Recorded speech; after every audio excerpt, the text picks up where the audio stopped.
Om Sahana Bhavatu Sahano Bhunaktu Sahaviryam Karavavahai Tejasvinavaditamastu ma Vidvishavahai. Om Shanti Shanti Shanti. So, we're back again to the Upanishad retreat. We have done some before. So, I was asked, what Upanishad are you going to do? Because nobody knows. So, till just now, before I came, Mr. Naresh asked me, he still thought I said unknown Upanishad. Right? He said there is no such. So, now I'll tell you the secret. What we are going to do is to take up important excerpts from different Upanishads, right? And do it for you. This is a special Upanishad class. And please allow me to choose at random, right? Like Ganga, it flows at random here, no? So, today we want, that's why I said remove the table. I'm not going to take up any particular Upanishad. This, as you know, is an introductory kind of a session where we're just discussing in general. So today, because tomorrow onwards we'll pick up an Upanishad and go at it, and then pick another one, it's like that. So today I'm just going to give you a general summary of the Upanishad. You might have already heard some points because you are attending so many retreats, but I can come out with something new, so always. And also, when you hear it again, it may appear different to you. This is the importance of the Upanishad.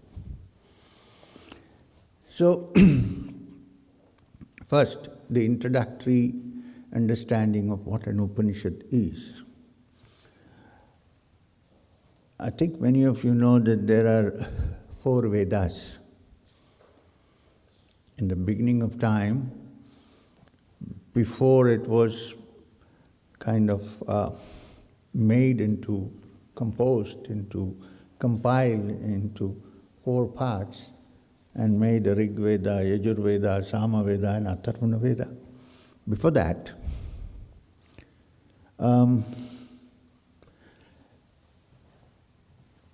the truths which are expressed in the Upanishads and the Vedas were not compiled into any regular order. They were in the air, scattered. They were the result of the intuition and inner understanding of the great rishis. Then came a character, a rishi called Vyasa. The word Vyasa in Sanskrit means a compiler. So, Veda Vyāsa, that's why he's called Veda Vyāsa. So he kind of looked at these truths, compiled them into categories for easier study, and divided them into Rig, Yajur, Sāma and Atharvana Veda. So it's the same truth expressed in different forms, in different ways, and compiled into 4. The first is Rig Veda, second is Yajur Veda, third is Sāma Veda, and the 4th is Atharvana Veda. So what is an Upanishad then? Upanishad is actually the Vedas. How? Now when normally we say Veda, we think only of the Saṃhitā portions, which mean the first part of the Vedas. Like the different mantras which are chanted, the sacrifices conducted, yajnas for Agni, for Indra, and in the midst of it certain deep philosophical truths. So normally when we say Vedas, we think only of that portion which is known as Saṃhitā, the first part. But actually Vedas comprise not only the Saṃhitā, but also what follows after that, which is called the Brāhmaṇas. The Brāhmaṇas are those parts which describe the ceremonial aspect of the Saṃhitā portion. How to use the Saṃhitās in ceremonial purposes, for outside, for progressing in the outside world, and also in inside world. Because we all live in this world, right? We have an inside and an outside. So sometimes you need to deal with the outside world also. So how to use the Saṃhitās for dealing with the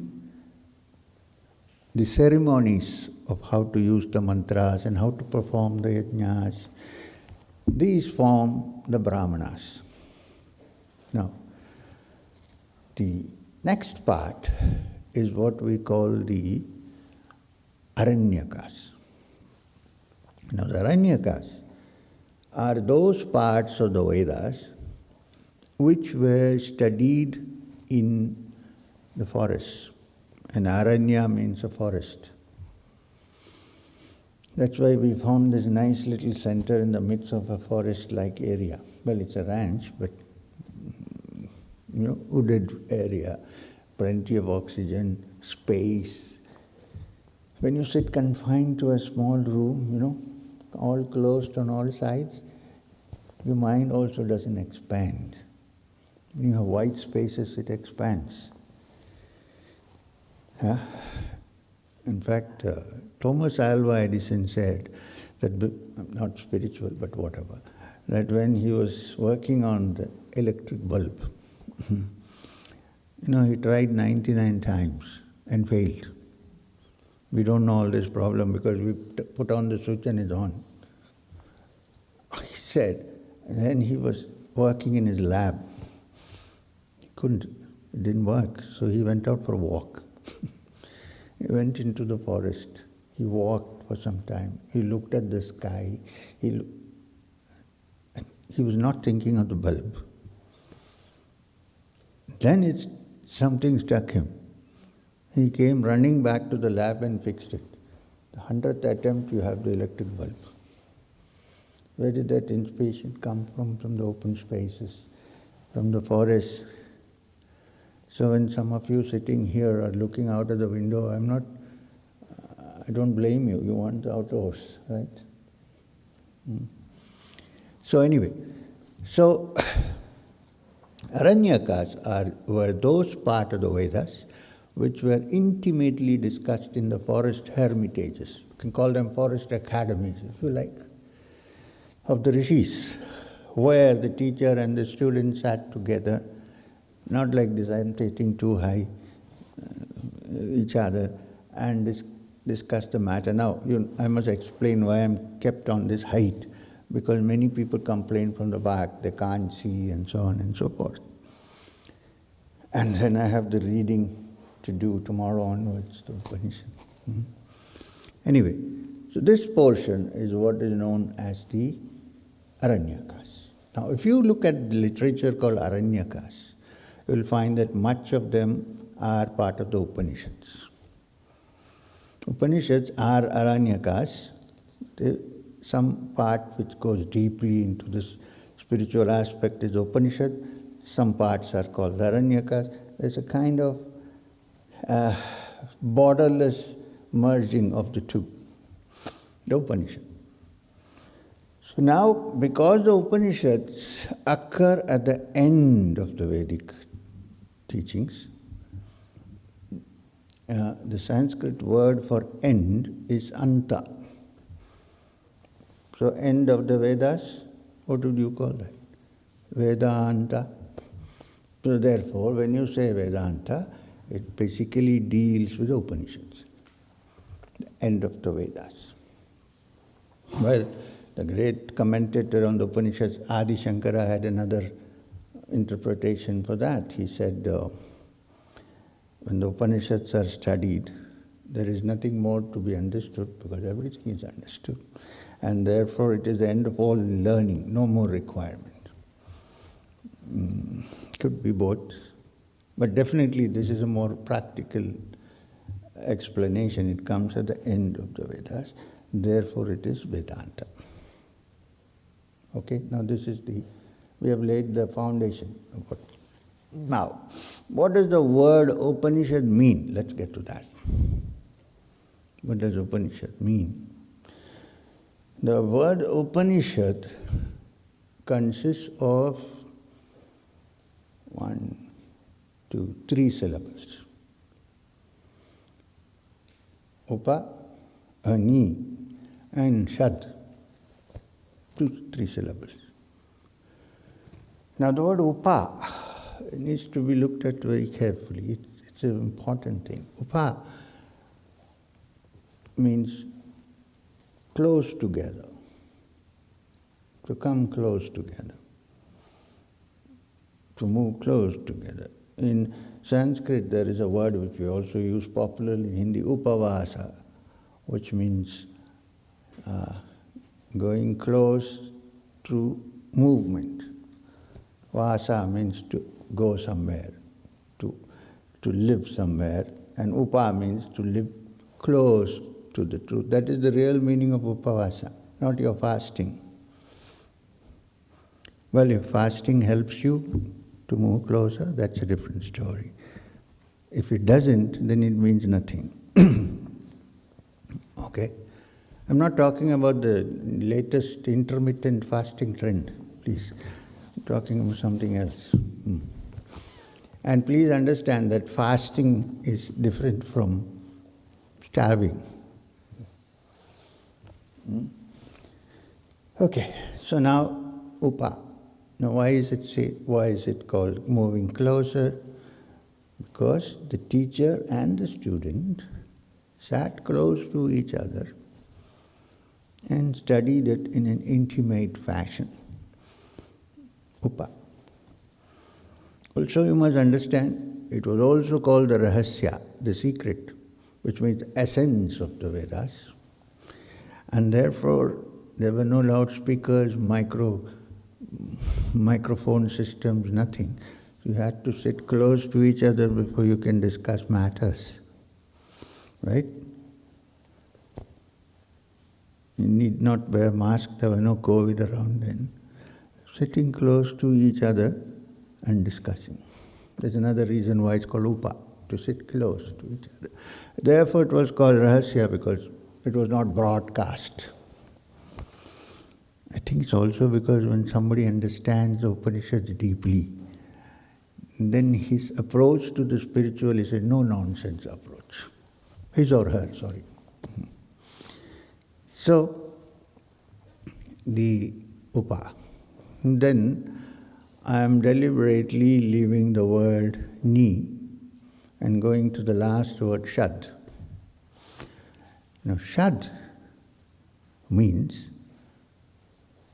literally it means to sit down.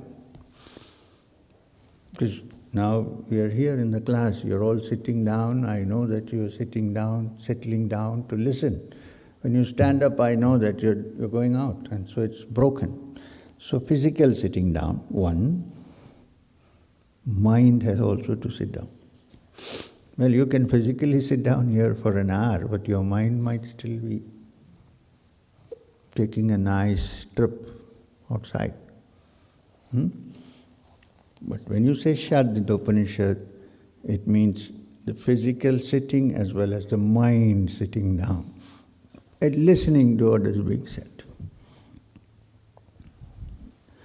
Śaṅkara also interpreted Shad as churning. Adi Shankara's commentaries, if you read, he also said Shad also means the churning. So what is this churning? The churning simply means departing from your ordinary logic to something else. What is your ordinary logic? 1 plus 1 is 2. Yes, it's true arithmetically, I understand. But not in the higher levels of higher mathematics. It need not be so. You know that today we live in the world of physics where once upon a time everything was definite? Today, one of the current theories of physics, quantum physics, is the theory of improbability. It may or may not be. So if it may or may not be, how can it be absolute? It's quite relative. Now this is turning your logic upside down, because normally you should be approaching linear. Okay, another example. Suppose the thing you seek is there and I'm here. If I have to reach there, I need to go this way, right? Linear, move forward. What if what you seek is here, there and everywhere? How do you go there? This is called churning of your logic. If it's there, yes, I go there. I take my mind there. What I seek is here also, here and there and everywhere. Tad dure tad vadanti from the Upanishad. It's far and yet so near. What do I do? So the normal process cannot be followed. Perhaps when I stop moving in any direction whatsoever, I'm there.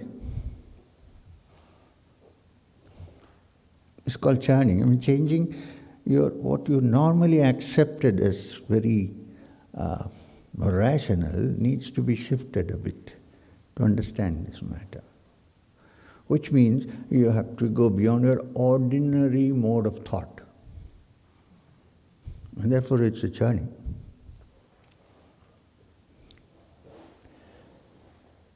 Okay, so shad. Then there is the word ni in the middle, connecting the upa and the shad. The word ni, the sound ni, indicates the position of the teacher and the taught. Not physically. Like in Hindi we say niche, mean down. The student is down and the teacher is up, upar, from upa. But it's not physical, it means that this knowledge,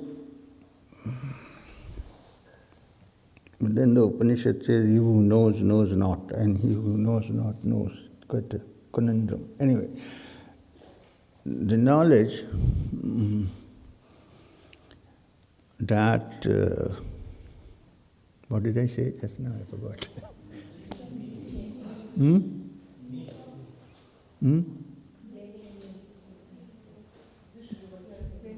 No, I know that, but what did I say just? So what it means simply is that the one who needs to get this understanding starts with the understanding that I do not know. Because if I say I know, then I'm at eye level, I know everything. Then I will understand nothing. Because this is why the Upanishad says, he who knows, knows not. And who knows. So when you start a fresh study of the Upanishad, saying, I'm keeping away all that I had thought about it, I'm looking at it new and new. I'm looking at it as if I'm looking at it for the first time. Then it is an Upanishadic study. Because Upanishad is also called Shruti. You know what is Shruti? That which is heard. As opposed to Smriti, which you can read and then reason and go home and work on it and come back with the result. Shruti is something which when heard immediately strikes the target. Now for it to immediately strike the target, you should remove all the coverings of the mind which says, I know. The other thing is comparison. You hear me, not me, any, suppose I am teaching, somebody else is teaching. And while you are listening, your full mind is not giving attention to what is being said, because it's comparing. so and so said something like this, so and so said something like this. He is saying half your energies, mind energies, are lost in this comparison of trying to understand what he said, what he said, what he said, what he is saying now. So there is no complete attention. Complete attention is like an empty vessel which is ready to receive. A full vessel cannot receive. It cannot. There is no space. It's the same with our brain. If it's a full vessel, it cannot receive. And when Shruti said, it immediately takes effect when everything is clean. Actually, the whole process of sadhana is this cleaning. We won't go into sadhana in these sessions. Anyway, so this is neat. Even physically, if you need to pour something from one vessel to another, you need to keep it down. You cannot keep one vessel here and it's not going to stay there. It has to be down. Plus, it has to be empty. You know the famous story of how much time? What time? 6:50? Huh? Okay. Don't worry, tomorrow we are going to have 2 full sessions. You know the famous story, I might have told you earlier, or you might have seen on YouTube, of the man who went to a Zen monk, a professor who went to a Zen monk to understand Satori. So, I want to learn Satori. He was a professor learned in many things. I'm not saying you shouldn't be a professor, but... And then the master said, okay, let's have a cup of tea. The guy said, I'm asking him a serious question. A cup of tea? Okay. You can't say anything to a Zen master, you never know what the reaction is. You might be kicked out. So he sat down quietly. The master prepared the tea and brought it, put a cup, a bowl, on the table and poured the tea. And then it became full and it started overflowing and he continued to pour. This is what will happen. I can go on pouring for 3 days, but if it is full... So this guy suddenly said, sir, the cup is overflowing. So he stopped and he said, your cup is overflowing. How can I give you Zen? Because if I put in Zen, that will also come out. Overflow. So that attitude is neat of receiving. At least don't say that I don't know anything. Say what I know I'm setting apart for some time and listening. When this happens, you have the Upanishad, total Upanishad. And you're studying Vedanta. Okay. Now, how many Upanishads are there? I can't really put my finger on. There are numerous Upanishads, out of which there are the 11 principal Upanishads, which means the beginning. There are some latecomers coming in. Huh? What do we do now? Because I can't repeat what I said.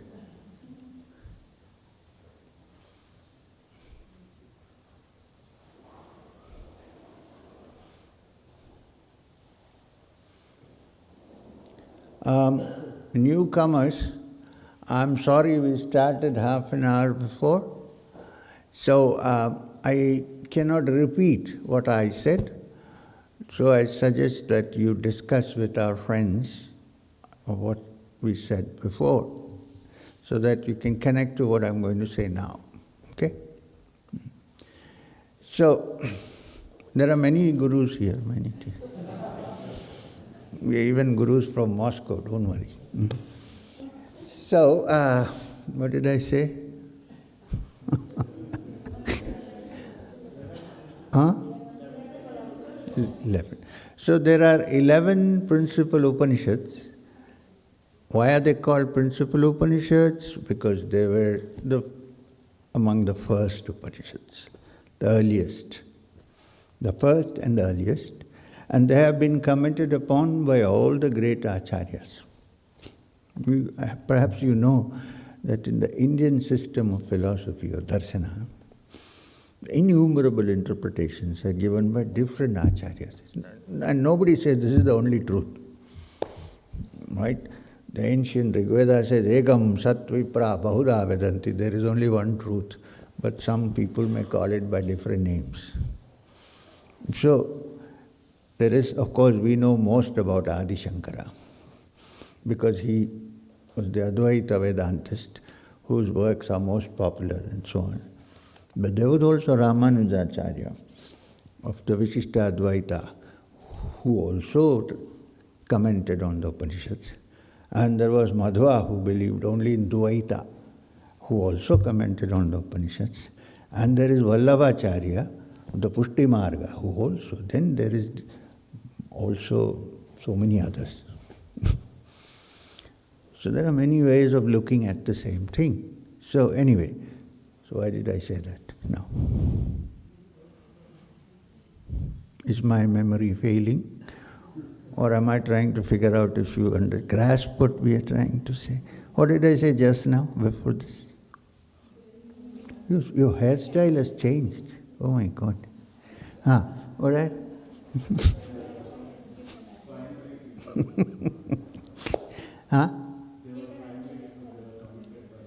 What is that?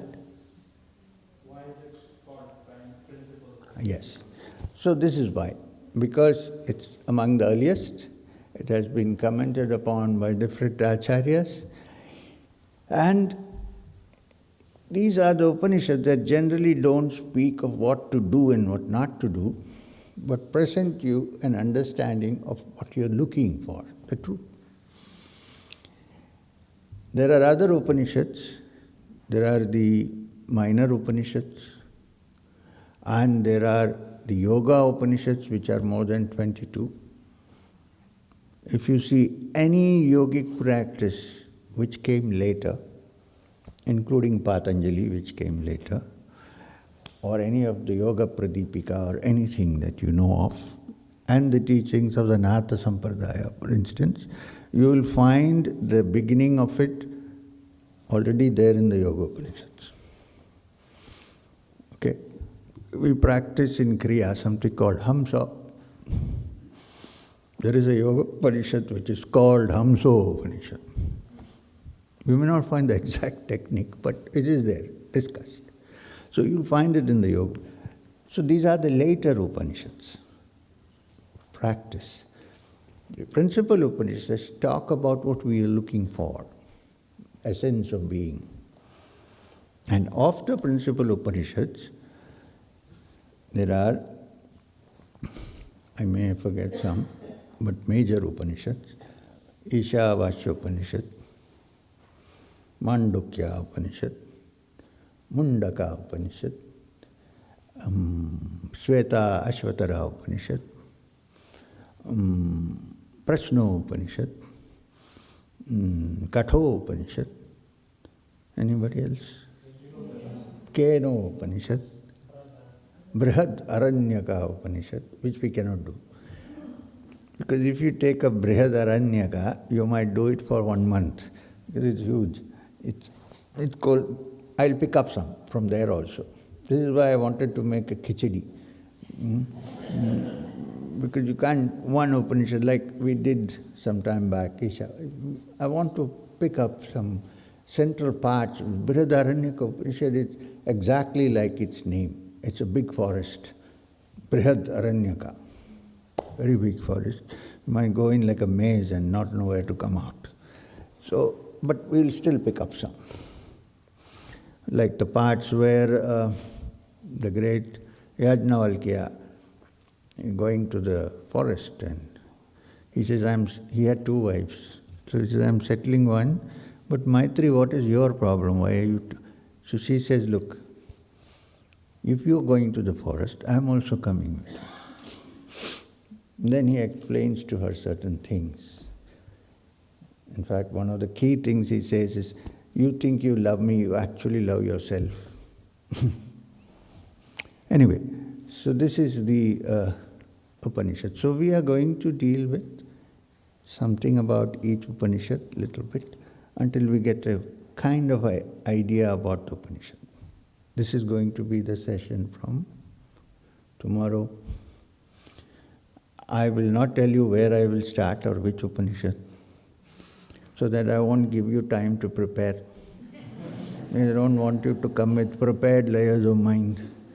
So it will be a surprise when we come tomorrow. What Upanishad we are going to start with?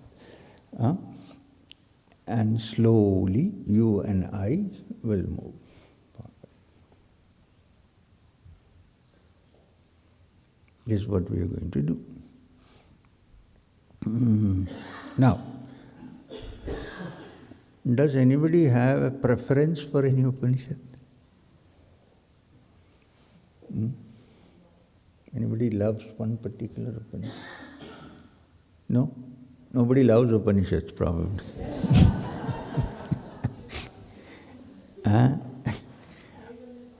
Kaivalya Upanishad?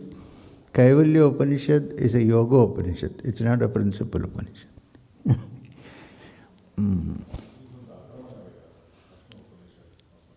Atharvana Veda. Why don't we go to the early Vedas? We have Rig, Yajur and Sāma. Atharva was coming in the end. Okay, we'll see what to do. I'll also take up some. Sir, actually I have a question. You have a question? I didn't ask for any questions. Okay, I'm sorry. Initially, at the starting portion, the information was already there, and the rishis got it from their intuition. Yes. So I would like to know what exactly is this intuition, what is the source of intuition, and how do we strive to actually access that kind of intuition? That will be clear when you study the Upanishads. That will be clear. When you study the Upanishads and see what is being said there, it will be clear to you what it means, how it could have come. If you want me to put it in a nutshell, original truths are understood by the mind only by the mind which has been cleaned and refined. A mind which is not agitated, a mind which is quiet, a mind which is calm, a mind which is open. Only such a mind, first of all, can grasp anything that is original. I mean, this is quite logical. I mean, there is nothing wrong with that. Now, so therefore, you can imagine, before Vyasa also there were great rishis. Not as if Vyasa was... In fact, Yajnavalkya and all preceded that, right? And many rishis are mentioned in the Upanishad. You can see that. Gargi, for instance, Yajnavalkya, Uddalaka, Aruni. These are all free Vyasa. So they found the truth when their minds were cleared of all rubbish and very calm, when the brain is no longer caught up with small things, but is expanded, they receive it. But what they received, they put in the form of hymns and philosophical truths. In between, there are 4 Mahavakyas in the Vedas. In the middle of the Saṃhitā and the Brāhmaṇa section, you will find something like Ayam Atma Brahma. My Atman is Brahman. Right? Another one. Prajnanam Brahma. Another Mahavakya. Tat Tvamasi. Another Mahavakya. And the most dangerous of all, Aham Brahmasmi. Now, these are the 4 Mahavakyas. So the Upanishads are basically dwelling into the understanding of what these are, because rishis in their high state of awareness, some of them declared, I am Atma Brahma, my Atman is Brahman, and the Upanishads are examining that. And so Vyasa's made it into different parts so that each person can go according to their inclinations, according to their qualifications. Having said all that, even though the Rig Veda is the first, and it contains one of the most important mantras that we have, the Gayatri mantra, comes from the Rig Veda. You know the Gayatri mantra? What? How? What? What is the Gayatri?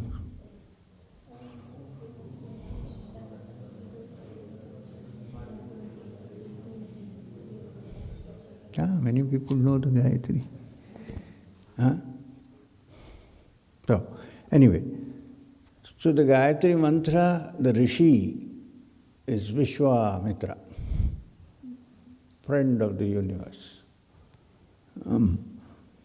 And we will not go into the Gayatri because then we will spend all the 2 satsangs on Gayatri, seriously.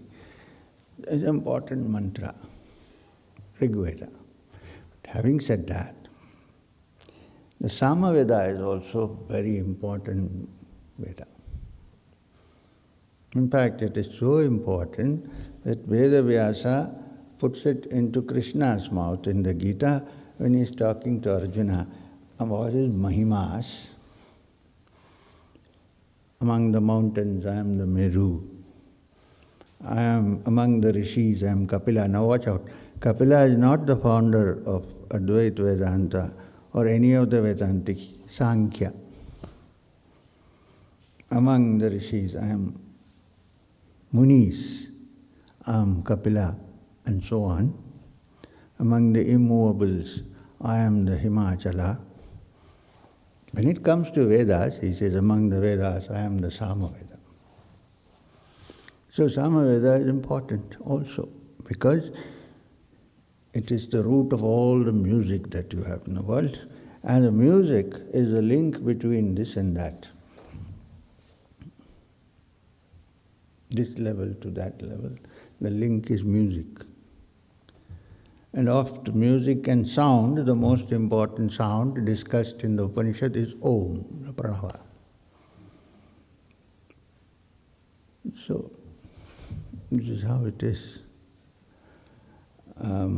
And the Upanishad does this, talking about the supreme controller of everything, suddenly says, and you are that, suddenly, out of nowhere. And suddenly you find yourself that you are not different from the controller, so there is nothing to be controlled. So these are the things that we will look into in the next 2 days.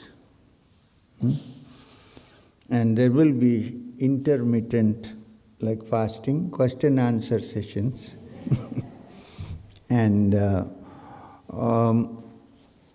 But I would prefer that you stick to the Upanishad or the subject on hand and don't ask me about Sri Vidya, Mahanirvana Tantra or something like that. Stick to the Upanishad. Because that's not what we are dealing with here. So, welcome to the Upanishad. It's no longer unknown, right? You know what we are going to do. And from tomorrow we'll do that. Now I'm going to stop it now. I think there is some music or singing for half an hour. After 15 minutes, right? The sun is so bright.